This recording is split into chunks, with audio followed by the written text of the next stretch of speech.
ఉద్యోగ సంఘాల జేఏసీ నాయకులు జగదీశ్వర్ గారికి, శ్రీనివాస్ గారికి, ఇతర జేఏసీ కార్యవర్గ సభ్యులందరికీ, వివిధ సంఘాల నాయకులకి, రాష్ట్ర వ్యాప్తంగా ఉన్నటువంటి ఉద్యోగ వ్యవస్థలో పనిచేస్తున్న ప్రతి ఉద్యోగికి, కుటుంబ సభ్యులకి, పాత్రికేయ మిత్రులకి, మీ అందరికి కూడా ముందుగా నా హృదయపూర్వకమైనటువంటి నమస్కారాలు. ఈరోజు మనం ప్రారంభం చేసుకునేటువంటి న్యూ ఎంప్లాయీస్ హెల్త్ స్కీమ్ అనేది ఇది కేవలం ఒక పథకాన్ని మనం ప్రారంభించుకోవటం ఒకటే కాదు. తెలంగాణ రాష్ట్ర చరిత్రలో ఒక నూతన అధ్యాయానికి ఈరోజు మనం ప్రారంభం మొదలుపెట్టాం. రాష్ట్ర వ్యాప్తంగా ఉన్నటువంటి దాదాపు 8 లక్షల మంది ఉద్యోగులు, పెన్షనర్సు, 9 నుంచి 10 లక్షల వరకు ఉన్నటువంటి వారి మీద ఆధారపడి ఉన్నటువంటి డిపెండెంట్స్కి సంబంధించి ఒక భరోసా, ఓ నమ్మకం, ఒక భయం లేనటువంటి ఒక వ్యవస్థను ఈరోజు మనం న్యూ ఎంప్లాయీస్ హెల్త్ స్కీమ్ ద్వారా క్యాష్లెస్ ట్రీట్మెంట్కి ఈరోజు రాష్ట్ర ప్రభుత్వం తరఫు నుంచి ఇందిరమ్మ ప్రభుత్వం, ప్రజాప్రభుత్వం, కాంగ్రెస్ ప్రభుత్వం ఈ కార్యక్రమాన్ని చేపట్టింది. ఇది కేవలం ఒక్క రోజులో అయినటువంటి కార్యక్రమం కాదు. ప్రభుత్వంలో పనిచేస్తున్నటువంటి ఉద్యోగ సంఘాలు, ఉద్యోగస్తులు అందరూ కలిసి రాష్ట్ర ముఖ్యమంత్రి గౌరవ రేవంత్ రెడ్డి గారిని, ఈ క్యాబినెట్ని కలిసి ఒక విజ్ఞప్తి చేశారు. అనాదిగా ఈ రాష్ట్రంలో మేము ప్రజల కోసం సేవలు అందిస్తూ ఉన్నాం. దురదృష్టవశాత్తు ఏదైనా జరిగితే ఆ వైద్యానికి సంబంధించినటువంటి ఖర్చుని మేము భరించలేనటువంటి పరిస్థితిలో ఉన్నాం. భరిస్తే కూడా దాన్ని అప్పులమయంగా తెచ్చుకొని తీర్చలేనటువంటి దుస్థితిలో కూడా ఉన్నాం. సమయానికి డబ్బులు లేకపోతే హాస్పిటల్లో వైద్యం చేయలేనటువంటి పరిస్థితి కూడా ఉంది.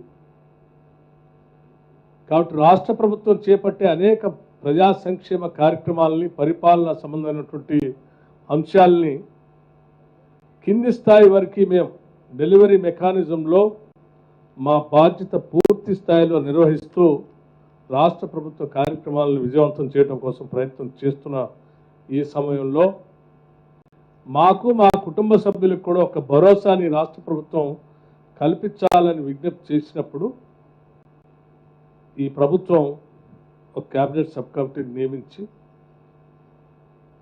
రాష్ట్ర ప్రభుత్వంలో పనిచేస్తున్న ఉద్యోగ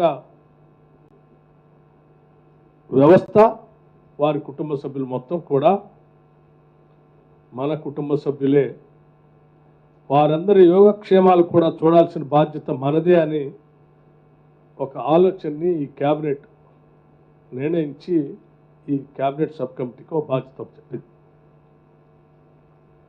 క్యాబినెట్ సబ్ కమిటీ చైర్మన్గా నేను ఫైనాన్స్ డిప్యూటీ సీఎంగా బాధ్యత తీసుకొని నాతో పాటు సహచర మంత్రివర్గ సహచర సభ్యులు శ్రీ దుద్దెల శ్రీధర్ బాబు గారు, పొన్నం ప్రభాకర్ గారు, కేశవరావు గారు సుదీర్ఘంగా మీ అందరితో చర్చించాం. రాష్ట్ర ప్రభుత్వంలోని ఉద్యోగస్తుల సమస్యలన్నింటినీ కూడా పరిష్కారం చేయటం కోసం సమన్వయంతో కలిసి ఏ రకంగా ఈ నిర్ణయాలు తీసుకోవాలి, ముందుకు పోవాలన్నటువంటి ఆలోచనతో అనేక సమావేశాలు ఏర్పాటు చేశాం. ఆ సమావేశాలలో చాలా విధానపరమైన నిర్ణయాలు కూడా తీసుకున్నాం. అనేక విధానపరమైన నిర్ణయాలలో ఒక ప్రధానమైన నిర్ణయం ఈ న్యూ ఎంప్లాయీస్ హెల్త్ స్కీమ్ అనేది కూడా ఒక ప్రధానమైన నిర్ణయం. ఈ ప్రధానమైన నిర్ణయం తీసుకోవటం కోసం కాంట్రిబ్యూటరీ వ్యవస్థని ఏర్పాటు చేయాలి, దానికి ఒక ట్రస్ట్ ఏర్పాటు చేయాలి, ఆ ట్రస్ట్లో ప్రభుత్వం నుంచి చీఫ్ సెక్రటరీతో పాటు కావాల్సినటువంటి కొద్దిమంది అధికారులు నియమించాలి. అట్లాగే ఉద్యోగ సంఘాలకు సంబంధించిన నాయకుల ప్రతినిధులు కూడా ఈ ట్రస్ట్లో పెట్టాలి సమానంగా. ఈ యావత్ అంతా ఒక ట్రస్టీగా ఏర్పడి ఈ ట్రస్ట్ సభ్యులు ఈ రాష్ట్రంలో ఉన్నటువంటి ఈ 8 లక్షల మంది ఉద్యోగుల్లో పెన్షనర్స్కి 9.8 లక్షల డిపెండెంట్స్కి వాళ్ళ అవసరాలు తీరే విధంగా ఈ హెల్త్ స్కీమ్ ద్వారా వారికి కావాల్సిన చర్యలు చేపట్టాలి. ఇది రాష్ట్ర ప్రభుత్వం తీసుకున్న నిర్ణయం. అందులో భాగంగానే హెల్త్ శాఖకు సంబంధించి గౌరవ మంత్రివర్యులు ప్రత్యేకమైన దృష్టి సారించి దామోదర్ రాజనరసింహ గారు ఈ రాష్ట్ర ప్రభుత్వం తీసుకున్న నిర్ణయాన్ని వెంటనే దీన్ని అమలు చేయటం కోసం ఈ హెల్త్ కార్డ్ని ఈరోజు రాష్ట్ర వ్యాప్తంగా ఈరోజు ప్రారంభోత్సవం చేసుకొని అందించే కార్యక్రమాన్ని కూడా ఈరోజు ఇక్కడ మీ అందరి సమక్షంలో ఏర్పాటు చేసుకున్నాం. ఇది నిజంగా రాష్ట్ర ప్రభుత్వానికి చాలా సంతోషకరమైనటువంటి విషయం. అట్లాగే రాష్ట్ర ప్రభుత్వంలో పనిచేస్తున్న లక్షలాది మంది ఉద్యోగుల వారి కుటుంబ సభ్యులు పెన్షనర్స్ రిటైర్ అయినటువంటి వాళ్ళకు కూడా సంతోషకరమైనటువంటి వార్త. ఎందుకంటే భవిష్యత్తులో ఎటువంటి ఆందోళన లేకుండా ఎటువంటి అనారోగ్య పరిస్థితి ఏర్పడినా నాకు ఈ రాష్ట్ర ప్రభుత్వం తరఫున నా వైద్య నిమిత్తం అయ్యే ఖర్చు మొత్తాన్ని కూడా ఈ ప్రభుత్వం ట్రస్ట్ ద్వారా చెల్లిస్తుంది. కాబట్టి నేను ఎక్కడ ఆందోళన చెందాల్సినటువంటి అవసరం లేదని ఒక నమ్మకం, ధైర్యం ఆ ఉద్యోగికి, ఆ కుటుంబ సభ్యులకు కూడా దీని ద్వారా ఏర్పడుతుందని చెప్పడానికి నేను చాలా సంతోషిస్తా ఉన్నాను. అటువంటి నమ్మకం, ధైర్యం రేపు మీరు చేసేటువంటి పని దినాల్లో కానీ, సమయాల్లో కానీ, మీ నిబద్ధతలో కానీ, ప్రజలకు మీరు అందించే సేవా కార్యక్రమాల్లో కానీ పూర్తిగా పెద్ద ఎత్తున పనిచేయటానికి మీకు కూడా ఒక రకమైనటువంటి బాధ్యత, గౌరవం, నమ్మకం కూడా దీని ద్వారా కలుగుతుందని చెప్పడానికి ఈ ప్రభుత్వం తరఫు నుంచి నేను చాలా సంతోషిస్తూ ఉన్నాను. గౌరవ ముఖ్యమంత్రి గారు పదే పదే ఈ రాష్ట్రంలో మనం ప్రత్యేకంగా వైద్యం పైన, విద్య పైన ప్రత్యేకమైన దృష్టి సారించి కావలసినంత నిధుల్ని మనం కేటాయిస్తూ ఆరోగ్యమైన తెలంగాణని మనం సృష్టించడమే మన ముందు ఉన్నటువంటి బాధ్యత అని చెప్పి చాలా సందర్భాలు చెప్తూ ఉంటారు. దాంట్లో భాగంగానే రాష్ట్ర వ్యాప్తంగా 5 లక్షల నుంచి 10 లక్షలకు పెంచినటువంటి రాజీవ్ ఆరోగ్యశ్రీ కార్యక్రమం కానీ, లేకపోతే ఈ రాష్ట్ర ప్రభుత్వం ప్రజాప్రభుత్వం ఏర్పడిన తర్వాత సంఖ్యని ఉన్నటువంటి 1,15,00,000 కుటుంబాలకి 1,06,00,000 కుటుంబాలకి రాజీవ్ ఆరోగ్యశ్రీ కార్డుని 5 లక్షల నుంచి 10 లక్షల వరకు ఈ 1,06,00,000 కుటుంబాలు, రాష్ట్ర వ్యాప్తంగా ఉన్నటువంటి కుటుంబాలు ధైర్యంగా ఆ సంవత్సర కాలంలో ఎటువంటి ఇబ్బంది ఏర్పడినా 10 లక్షల వరకు కార్పొరేట్ హాస్పిటల్స్లో కానీ, ప్రభుత్వ హాస్పిటల్స్లో కానీ వైద్యం చేయించుకునేటువంటి వెసులుబాటుని ఈ ప్రభుత్వం కల్పించిన విషయం కూడా మీ అందరికీ ఈ సందర్భంగా నేను గుర్తు చేస్తాను. అలాగే ఈ హెల్త్ స్కీమ్ ద్వారా కూడా దాదాపు 886 ప్రైవేట్ హాస్పిటల్ నెట్వర్క్ ద్వారా ఈ స్కీమ్ ఇంప్లిమెంట్ అయ్యేటట్టుగా క్యాష్లెస్, నగదు రహిత ఇన్పేషెంట్ చికిత్స అందుబాటులోకి వస్తుంది.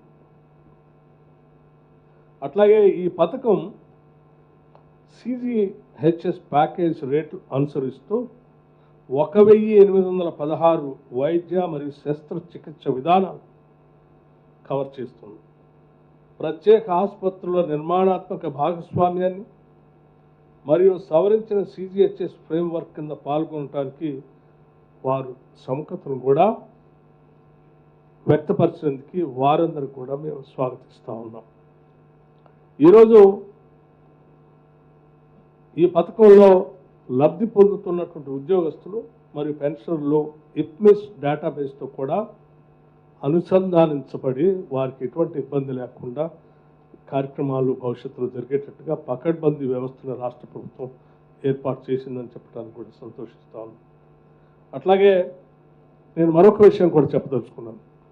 గత టీఆర్ఎస్ ప్రభుత్వంలో ఈ రాష్ట్ర ప్రభుత్వంలో పనిచేస్తున్నటువంటి ఉద్యోగస్తుల సంబంధించి ఈ హెల్త్ స్కీమ్ ఎప్పటి నుంచో కావాలని కోరుతూనే ఉన్నారు.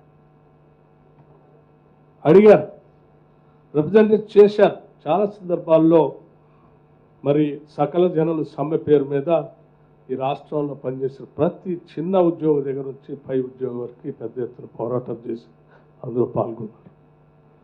కానీ వాళ్ళకు సంబంధించినటువంటి ఈ హెల్త్ స్కీమ్ సంబంధించిన అవసరాన్ని మాత్రం రాష్ట్ర ప్రభుత్వం ఏర్పడినా వాళ్ళ రిప్రజెంటేషన్ రిక్వెస్ట్లు ఎప్పుడు పట్టించుకోలేదు.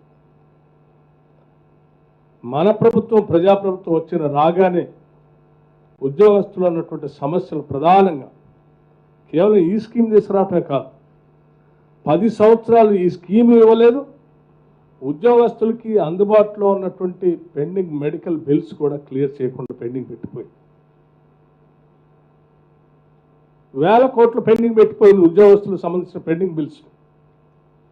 దాదాపు నియరింగ్ అబౌట్ 10,000 crores 10,000 కోట్ల రూపాయలు ఉద్యోగస్తులకు సంబంధించిన పెండింగ్ బిల్స్ అలా వదిలేసి వెళ్ళిపోతే మీ అందరితో కూర్చొని మాట్లాడి దశల వారీగా క్లియర్ చేసుకుంటూ పోవాలన్నటువంటి ఆలోచనతో మొదటి నెలలో కొంత, ఆ తర్వాత దాన్ని పెంచుకుంటూ 500 కోట్ల నుంచి 750 కోట్ల నుంచి 1000 కోట్ల నుంచి ఈరోజు 2,000 కోట్ల రూపాయలతో ప్రతి నెల వాటిని క్లియర్ చేసి సాధ్యమైనంత వరకు త్వరితగతిన ప్రతి నెల మినిమం చేసి వాళ్ళ పెండింగ్ బిల్స్ లేకుండా చేయాలనే ఆలోచనతో ముందుకు పోతున్నాను.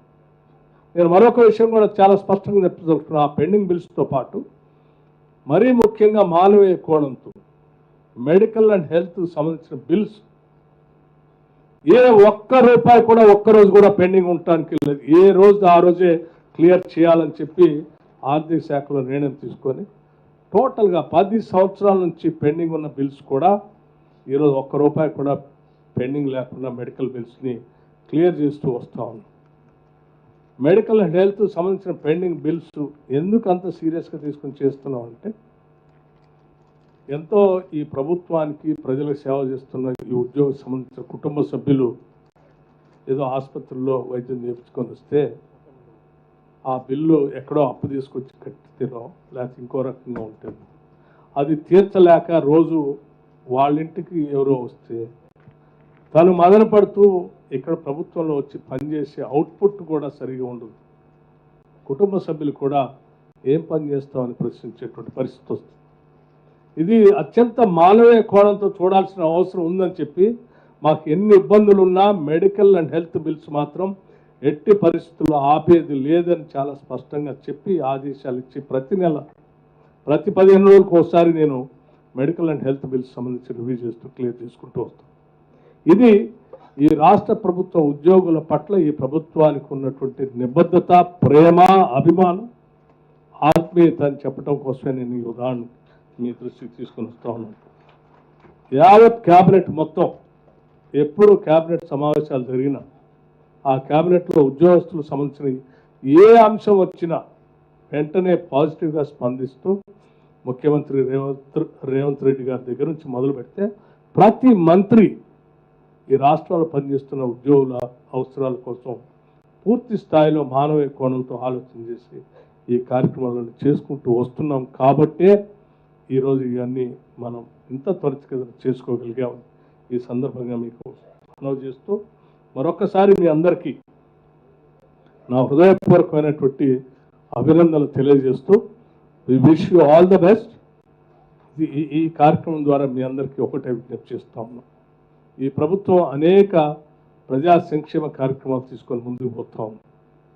అది సన్నబియ్యం కావచ్చు, రాజీవ్ ఆరోగ్యశ్రీ కావచ్చు, ఉచితంగా ఆర్టీసీ బస్సులో మహిళలకి ఉచితంగా మనం ఉచిత ప్రయాణం చేసే వ్యవస్థ కావచ్చు, లేకపోతే రైతాంగ సోదరులకు ఉచితంగా ఇచ్చే కరెంటు బోర్వెల్స్ సంబంధించిన 30 లక్షల బోర్వెల్స్కి ఇచ్చే ఫ్రీ పవర్ కావచ్చు, లేకపోతే ప్రతి పేద మధ్యతరగతి కుటుంబాలకు సంబంధించినటువంటి వాళ్ళకి 200 యూనిట్లు ఫ్రీ పవర్ కావచ్చు, లేకపోతే ఈ రాష్ట్రంలో ఉన్న 1,06,00,000 కుటుంబాలకు సంబంధించి సన్నబియ్య పంపిణీ కావచ్చు, రాజీవ్ ఆరోగ్యశ్రీ కావచ్చు.